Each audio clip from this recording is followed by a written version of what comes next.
आज मैं बताऊंगा 5 ऐसी बुरी आदतें या सांप जो कि लगातार आपके ब्रेन की शक्तियों को डस रहे हैं और जिसके कारण आप अपने गोल को फुलफिल नहीं कर पा रहे हैं। आप एंग्जाइटी और स्ट्रेस में दबे पड़े हैं, आपकी इम्यूनिटी कमजोर हो रही है और शरीर बीमार हो रहा है।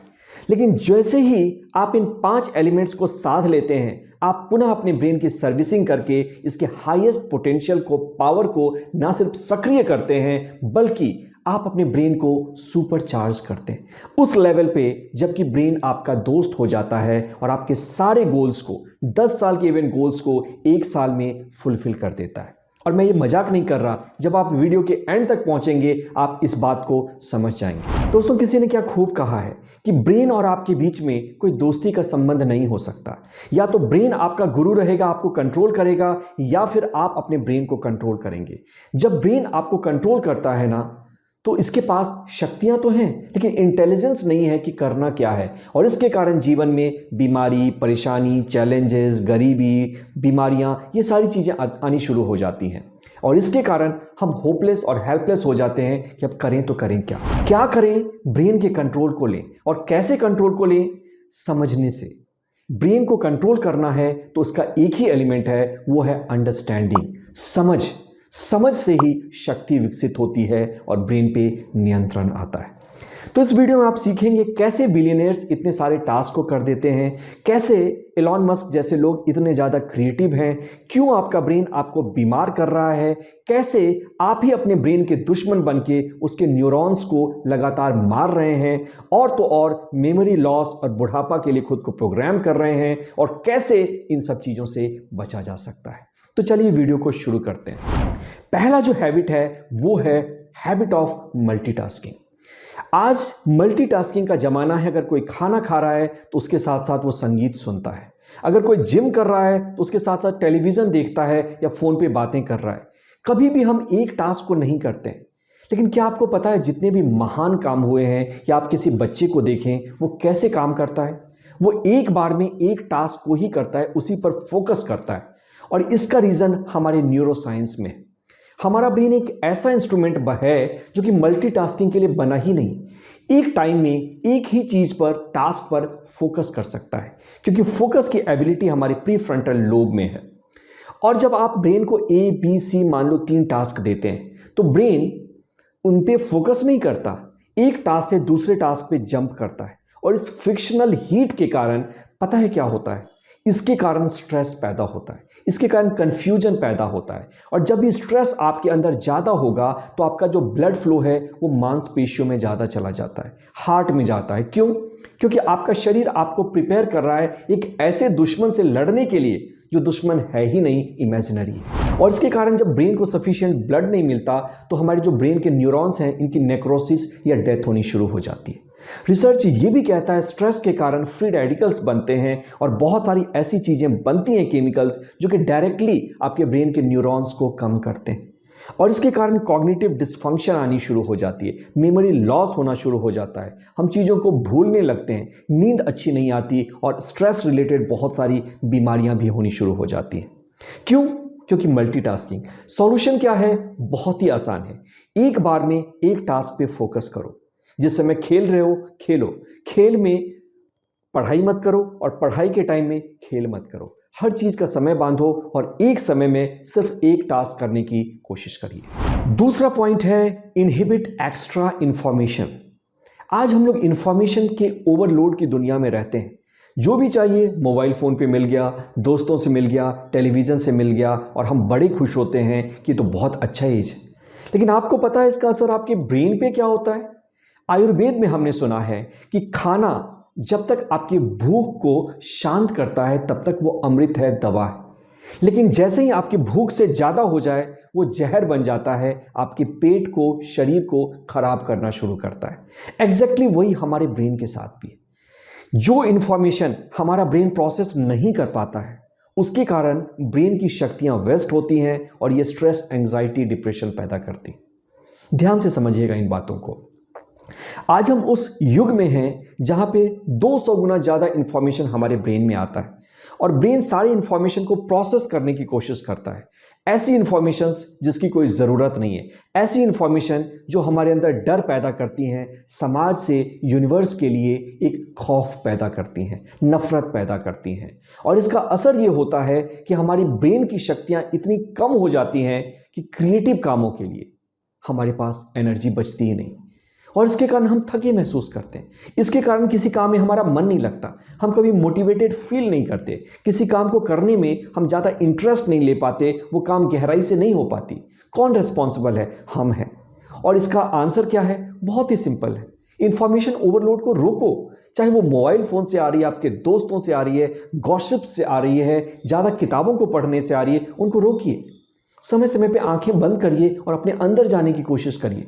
ऐसा नहीं कर सकते तो आप साइलेंस में बैठने की कोशिश करिए और देखिए कैसे आपकी कॉग्निटिव एबिलिटी बढ़ती है, ब्रेन का फंक्शन बढ़ता है, ब्रेन की आप ऑटोमेटिकली सर्विसिंग कर रहे होंगे सिर्फ इतना करके।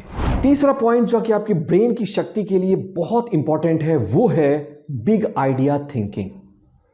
हम जब इंफॉर्मेशन को लेते हैं तो ब्रेन उसको सिंपल याद रख लेता है, लेकिन अगर आप हाईएस्ट लेवल पे जीना चाहते हैं, जिस लेवल पे कि शेक्सपियर जीते थे, जिस पे कि साइंटिस्ट जीते हैं या फिर बहुत सारे ऐसे लोग जीते हैं, तो आपको उन आइडियाज़ को अपने अंदर लेना पड़ेगा और उन आइडियाज़ को इस तरीके से अपने अंदर प्रोसेस करना पड़ेगा गहराई के साथ कि वो आइडियाज़ ब्यूटीफुल बन जाएं, यूनिक बन जाएं और यूजफुल बन जाएं। मतलब कि जैसे आपको फूल मिला, उन फूल को कैसे आप गुलदस्ता बना सकते हो इसके बारे में सोचो।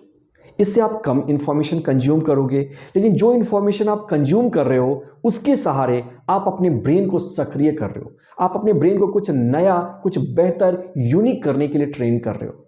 और पता है ऐसा करने का ब्रेन पे क्या असर पड़ता है? रिसर्च ये कहता है कि जब आप यूनिक बिग आइडिया थिंकिंग करते हैं तो आपके ब्रेन में जो ब्लड फ्लो है 8% बढ़ जाता है। मतलब कि ब्रेन की ज़्यादा क्लींजिंग होगी, ज़्यादा एनर्जी होगी और ज़्यादा स्ट्रेस बूस्टर इफेक्ट मिलेगा। और दूसरा, 30% ज़्यादा साइनेप्टिक कनेक्शंस आपके ब्रेन में बनने शुरू हो जाते हैं, जिससे कि आपके अंदर प्रॉब्लम सॉल्विंग एबिलिटी आती है और न्यूरोप्लास्टिसिटी के इफेक्ट के तहत आप कुछ नया सीख सकते हैं, ब्रेन को यंग कर रहे हैं। ये एबिलिटी है कुछ बिग आइडिया थिंकिंग की।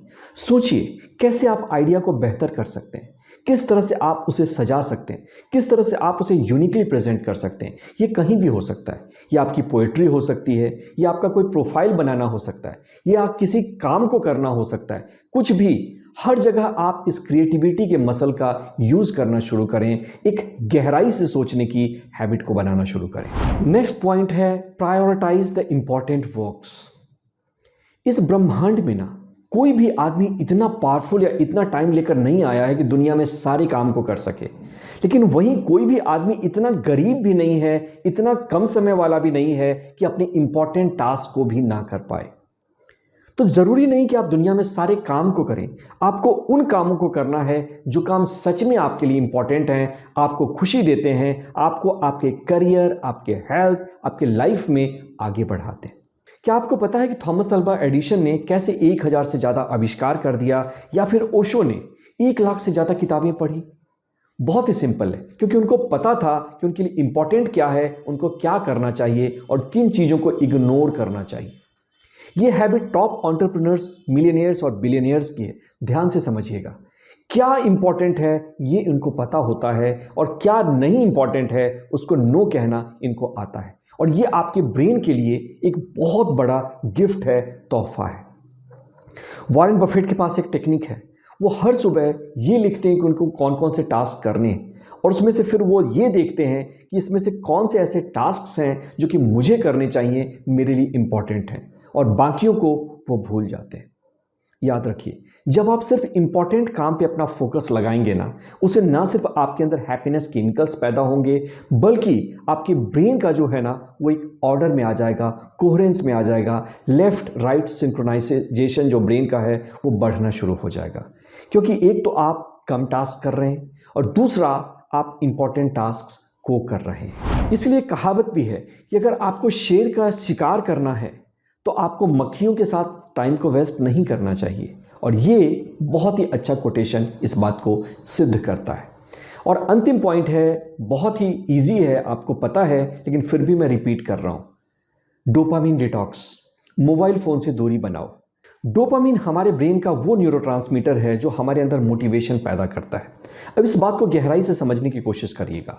जब डोपामिन हमारे ब्रेन में तब रिलीज होता है जबकि हम किसी टास्क को कंप्लीट करते हैं, फिनिश करते हैं।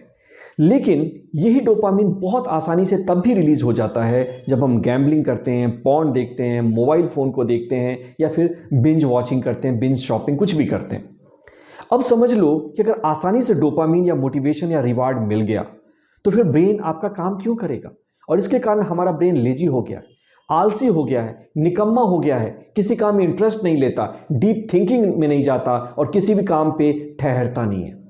और इस तरह से हम अपनी ब्रेन की शक्तियों को नाराज कर रहे हैं, शक्तियों को नष्ट कर रहे हैं। समझने की कोशिश करिएगा गहराई से।